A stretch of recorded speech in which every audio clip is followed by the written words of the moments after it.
사도행전 15장.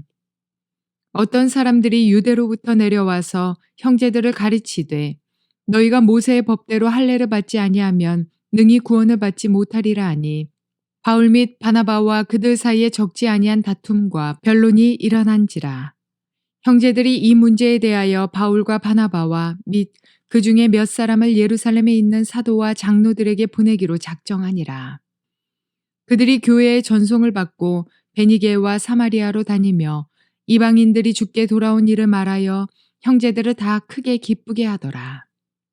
예루살렘에 이르러 교회와 사도와 장로들에게 영접을 받고 하나님이 자기들과 함께 계셔 행하신 모든 일을 말하매 바리새파 중에 어떤 믿는 사람들이 일어나 말하되 이방인에게 할례를 행하고 모세의 율법을 지키라 명하는 것이 마땅하다 아니라.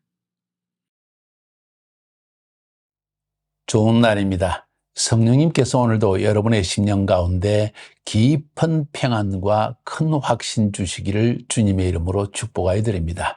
오늘은 사도행전 15장 1절부터 5절까지의 말씀을 통해서 구원받기 위해서 할례를 받아야 하나요?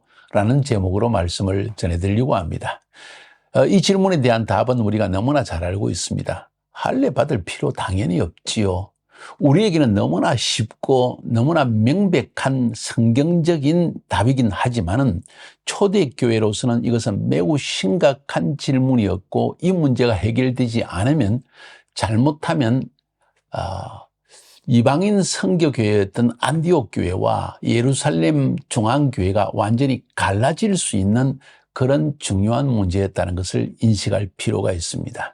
지난 시간에 본 것처럼 사도 바울은 이제 자신의 제1차 선교 여행을 마치고 그들을 파송한 교회인 안디옥 교회로 돌아왔고 어찌 보면 안식년과 같은 시간을 보내고 있을 때 중요한 문제를 깨닫게 되어집니다. 문제는 무슨 문제인 거 아니? 예루살렘 중앙교회에서 이 바리새파에 속한 사람으로서 예수를 믿은 사람들이 안디옥 교회에 와서 아주 강조하며 이야기하기를 너희들이 예수 믿어서만 구원받는 게 아니라 모세의 율법도 지키고 할례도 받아야 된다는 강한 메시지를 전하고 있었던 것입니다. 이것 때문에 바울과 바나바는 매우 어려운 처지에 처하게 되어집니다. 왜냐하면 바울과 바나바가 1차 전도 여행 때 이 비시디아 안디옥과 루스트라와 이고니온과 그리고 이 더베 지역을 가면서 복음을 전거하면서 전한 메시지의 가장 핵심적인 부분이 오직 예수를 믿음으로만 의롭다함을 받고 율법을 지킴으로 의롭다함을 받지 못한다는 메시지를 전했기 때문입니다. 자, 이 사실 때문에 안디옥 교회가 문제가 일어났고 이 문제 때문에 사람을 보내어서 예루살렘 중앙교회에 이 문제를 해결해 달라고 하는 그런 이야기가 오늘 15장에 나오고 있습니다.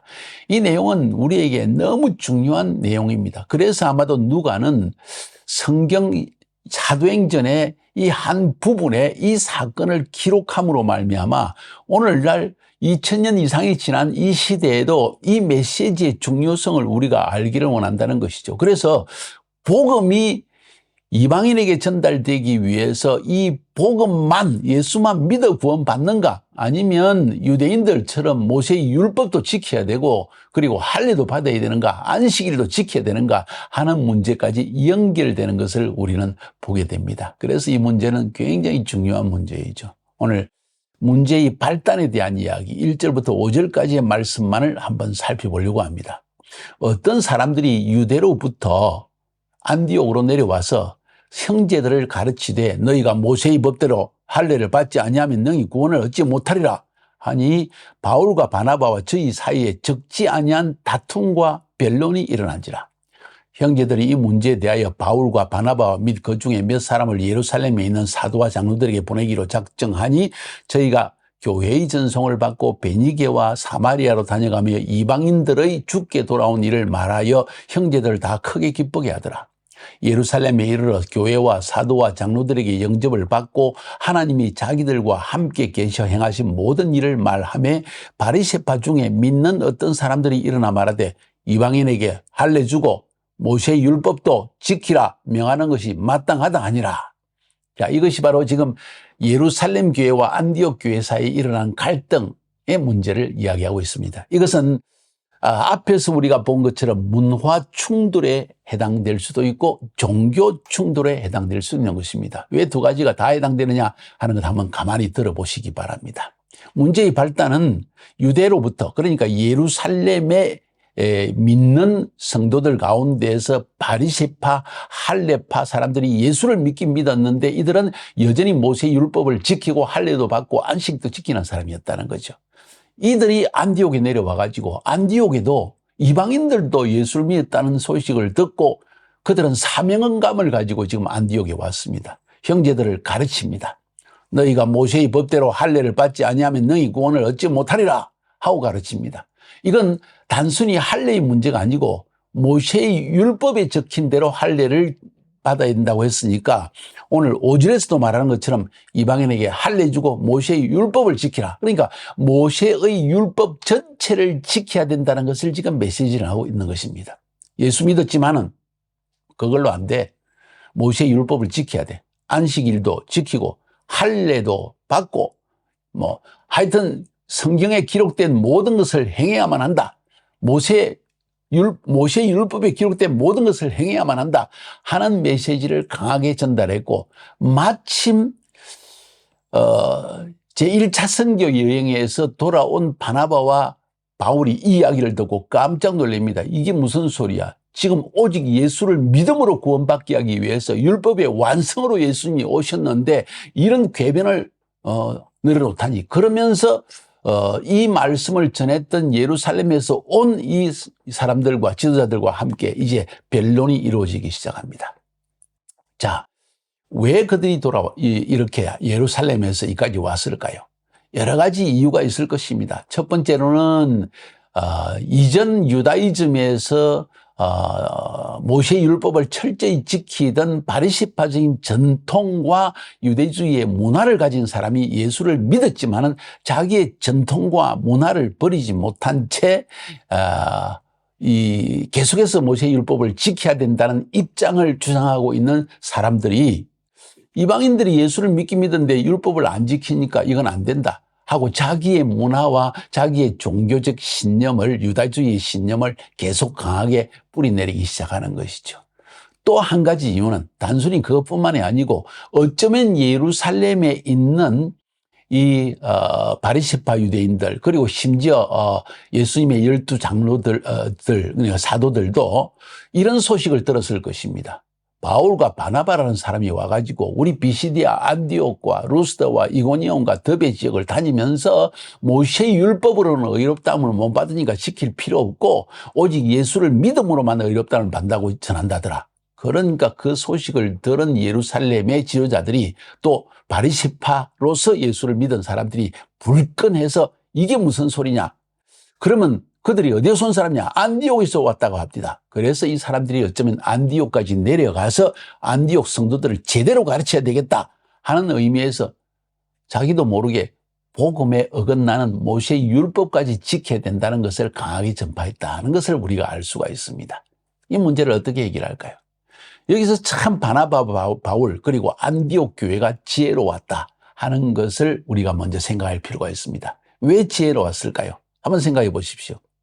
안디옥 교회가 그들의 이야기를 듣고 너희들 예루살렘 교회는 완전히 유다이즘에 빠져가지고 문화와 전통에 빠져가지고 이 복음의 진수를 모르고 있구나. 너희들하고는 상관하기 싫어 하고 완전히 갈라져 버릴 수 있는 그런 문제가 일어날 수 있었던 것이죠.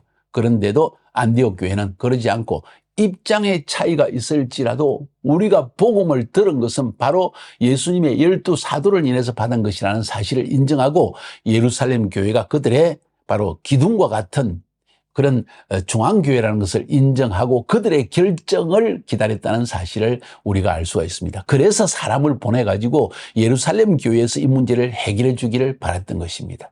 잘 들으십시오. 앞부분에서 사도행전 2장에서 설명을 하면서 제가 잠깐 스쳐서 지나갔는데 120문도가 모여있죠. 예수님의 120제자가 모여가지고 마가의 다락방에서 기도했고 성령을 받았습니다. 이 120이라는 숫자는 전 세계에서 이스라엘 백성들이 유대인들이 모여서 시나고게는 10명 이상 모이면 시나고게 회당을 만들 수 있지만은 그 회당들이 쭉 모여가지고 하나의 결정권을 가지는 기관인 산헤드린 총회를 만들기 위해서는 120명이 필요합니다. 그러니까 마가의 다락방에서 120명의 제자들이 주님 앞에 기도하여 성령을 받았다는 것은 하나님께서 권세를 주신 교회의 탄생을 의미하는 거예요. 여기서 결정권의 권세를 지니고 있는 것이 예루살렘 교회였다는 것이죠. 그 사실 때문에 이 안디옥 교회는 그것을 참 귀중히 여겼던 것 같습니다. 지혜로웠고 참으로 하나님이 세우신 권위 질서를 제대로 지키는 교회였다는 것이죠. 이 사실 때문에 안디옥 교회는 사람들을 보내서 예루살렘의 결정을 우리가 듣도록 하자 하고 사도와 장로들에게 바나바와 및 그중에 바울과 바나바와 그중에 몇 사람들을 이 예루살렘 교회로 보내기로 합니다. 너무나 잘한 결정이죠. 참으로 지혜로운 결정이고 하나님의 권위 질서를 제대로 알고 있는 사람들의 결정입니다. 자, 이 문제가 어떻게 해결되어질까요? 이 사안은 굉장히 중요한 사안이었습니다. 여러분, 성경에서 갈라디아스라고 알고 있죠? 이것은 갈라디아 지역에 살고 있는 교회들에게 쓴 편지입니다. 누가요? 사도 바울이 쓴 편지입니다. 신약 성경 가운데 가장 먼저 쓰여진 편지, 바로 성경이 갈라디아서라는 걸 알고 계십니까? 그 갈라디아서의 주제가 뭔지 아십니까? 율법을 지킴으로 구원받을 수 없고 율법은 우리에게 거울과 같아서 율법 앞에서 우리가 죄인임을 깨닫고 그리고 우리에게 진정한 구원자, 죄를 사해 주시는 메시아가 필요하다는 것을 깨닫게 하는 것이 율법이요.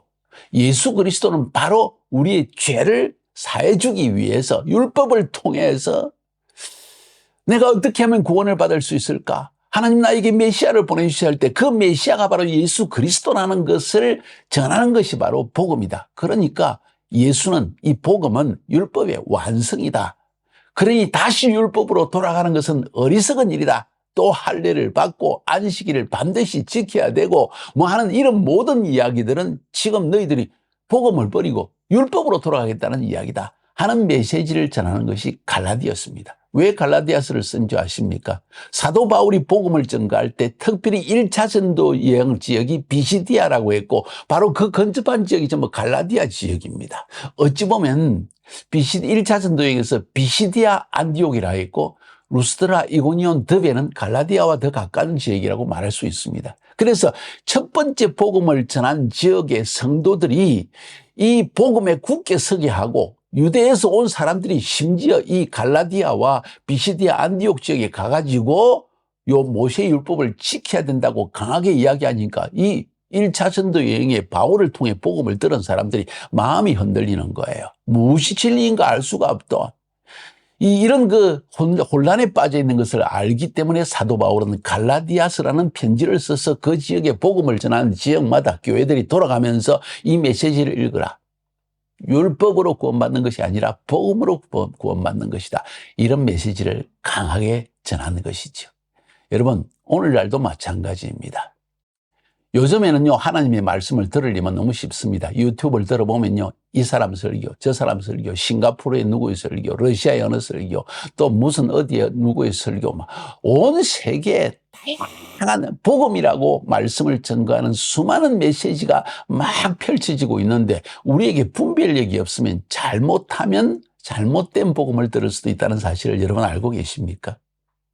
그래서 우리가 바른 기름 부음 받은 하나님의 사역자, 모든 사람들에게 인정받는 성령님의 분명한 기름 부음이 있는 사역자의 메시지를 듣는 것이 그렇게 중요하다는 거예요. 이 설교 저 설교, 이 설교 저 설교 마음대로 내 마음에 드는 대로 듣기 시작하면 결국 내 마음에 원하는 대로 가게 돼 있는 것입니다. 성경적으로 살아가는 것이 아니라. 그 사실 때문에 오늘 사도 바울은 갈라디아서를 썼고 오늘 15장의 말씀이 사도행전 15장의 말씀이 기록된 이유가 바로 여기 있다는 것이죠. 자, 이 일이 일어난 연대가 언젠가, 몇 년도에 이런 일이 일어났는가? 우리가 잘 아는 대로 예수님은 AD 30년 혹은 33년 그 어간에 십자가에 죽으시고 그리고 부활하셨습니다. 자, 30년으로 이야기를 합시다. 주후 30년에 예수님은 십자가에 부활하시고 그리고 오순절 사건이 일어났습니다. 그 다음에 31년도에 오순절 사건으로 말미암아 예수 믿은 헬라파 유대인들 때문에 핍박이 일어났습니다. 스데반은 순교를 하고 헬라파 유대인들은 예루살렘에서 박해를 받아서 막 흩어졌습니다. 그리고 1년 뒤에 AD 32년 정도 되어지면 이 히브리파 유대인뿐만 아니라 이제는 헬라파 유대인들이 강력하게 복음을 전거합니다. 빌립이 사마리아에 복음을 전하고 에티오피아 네세에게 복음을 전거해서 아프리카의 문이 열려집니다. 성령 강림한 지 1, 2년 밖에 되지 않았을 때의 일입니다. 그리고 또 1년 좀 지나서 AD 33년경에 다메섹 도상으로 가던 사울이 부활하신 예수님을 직접 만나면서 그의 삶에 완전한 변화가 일어나서 사도 바울, 이방인의 사도가 태어나게 되어집니다. 그간 이제 33년에 바울이 회심했는데 34년, 35년, 36년쯤 해가지고 바울이 다메섹과 아라비아와 이런 지역에 복음을 전거하고 베드로는 유대 지역에 복음을 전거하고 37년부터 한 45년까지에 거쳐서 이 유대 복음화, 베드로에 의한 유대 지역의 복음화가 이루어지고 구브로와 고레네에서 온 선교사들이 헬라파 유대인 선교사들이 안디옥에 이방 선교를 시작한다는 이야기가 결국 한 37년 AD 37년부터 한 4년 어간에 일어난 일들입니다. 자, 이 이야기를 듣고 이제 바나바가 바울을 안디옥에 다수에서 안디옥으로 데려와 가지고 1년간 안디옥에 제자 훈련을 했다고 했죠. 그 기간이 언제인지 아십니까? 겨우 주후 46년 되는 때입니다. 그러니까 33년에 바울이 다메섹 도상에 주님을 만나고 46년에 바나바가 바울을 데리고 안디옥에 갔으니까 약 13년의 세월이 흐른 것이죠. 그 기간 동안에 바울은 아라비아에서 약 10년간 복음을 전거하고 예루살렘에서 또 사도들과 교제를 하고 가이사랴를 거쳐서 다소로 가 있었던 것이죠. 바울이 예수를 믿은 지 13년이 지났습니다. 33살 정도의 나이에 예수를 믿어서 이제는 AD 46년, 약 46살, 예수님과 비슷한 동년배라고 우리는 생각합니다.